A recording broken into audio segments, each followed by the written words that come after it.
Salut tout le monde, c'est E-Tech et aujourd'hui on va s'intéresser au Xiaomi Redmi 5 Plus. Donc on va faire son déballage et je vais vous parler de mes premières impressions.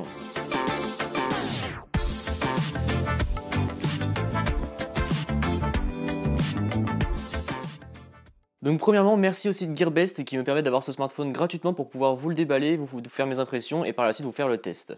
Donc je vous mettrai le lien du smartphone ainsi que du site dans la description. Et maintenant passons tout de suite au déballage. Donc sur la boîte, il y a écrit Redmi 5 Plus, donc le smartphone. Ici, on a toutes les caractéristiques techniques, donc l'écran, la caméra, la batterie, le Snapdragon 625, etc. Sur les côtés, on a encore écrit Redmi 5 Plus avec Global Version, donc qui veut dire qu'en fait, on a la version internationale. Et ici, on a encore d'autres specs. Donc maintenant, on va ouvrir la boîte du smartphone. Donc ici, si je ne me trompe pas, ah c'est cool, on a une petite coque de protection. Je pensais que ça allait être les petits feuilles d'utilisation, mais en fait non, on se retrouve avec une coque de protection. En plus voilà, c'est une coque transparente, mais en même temps un peu qui est noire. Donc ça c'est quelque chose qui est très appréciable de la part de Xiaomi, parce que ce n'est pas toutes les marques qui fait ça. Ensuite ici on retrouve le smartphone, donc bon je l'ai déjà déballé pour le configurer, mais donc on va s'attarder après sur le smartphone. Ici donc on retrouve les petits feuillets d'utilisation, donc voilà ça c'est classique. Là, on retrouve le chargeur secteur, donc la prise secteur, et ici le câble USB vers micro USB, car malheureusement ce smartphone n'est pas équipé d'USB-C et ça c'est bien dommage. Et ensuite ici, il n'y a rien, donc je pense que ça devait être les écouteurs, mais bon, on n'a pas le droit aux écouteurs, je ne sais pas pourquoi.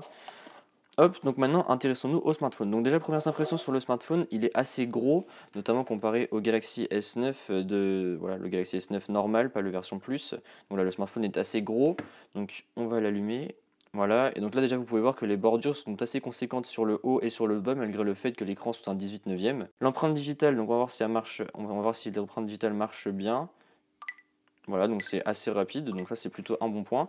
Et ensuite ici on se retrouve avec Android 7 il me semble, avec la surcouche MIUI, donc qui est la surcouche maison de chez Xiaomi. Donc ça change un peu de ce qu'on a pu voir jusqu'à maintenant sur la chaîne avec les smartphones qu'on a testés. Et c'est plutôt pas mal, enfin j'aime bien le look en tout cas, donc après ça va reste à voir ce que ça va donner dans les prochains jours. Donc après voilà, on se retrouve avec un look assez carré. Avantage par rapport à Meizu notamment, on a le Play Store, donc on n'a pas besoin de l'installer manuellement. Mais bon ça c'est aussi dû au fait que Xiaomi va s'installer en France très bientôt.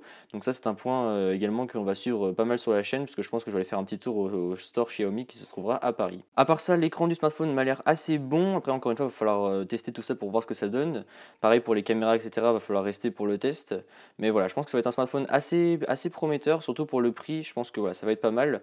Après le design, par contre, je suis un petit peu déçu parce que je pensais que les bordures allaient être beaucoup plus fines sur le haut et sur le bas du smartphone. Mais après voilà, c'est pas parce que le design n'est pas ouf que le téléphone va être nul, donc voilà, j'ai hâte de tester ça pour voir ce que ça donne. Donc voilà, c'est tout pour cette vidéo. Encore une fois, merci au site Gearbest qui me permet d'avoir ce smartphone gratuitement pour pouvoir vous le tester. Donc je vous mettrai encore une fois les liens dans la description. Sur ce, j'espère que la vidéo vous a plu. Si c'est le cas, comme d'habitude, n'hésitez pas à mettre un pouce bleu, à me suivre sur les réseaux sociaux qui se trouveront dans la description et à vous abonner. Allez, salut!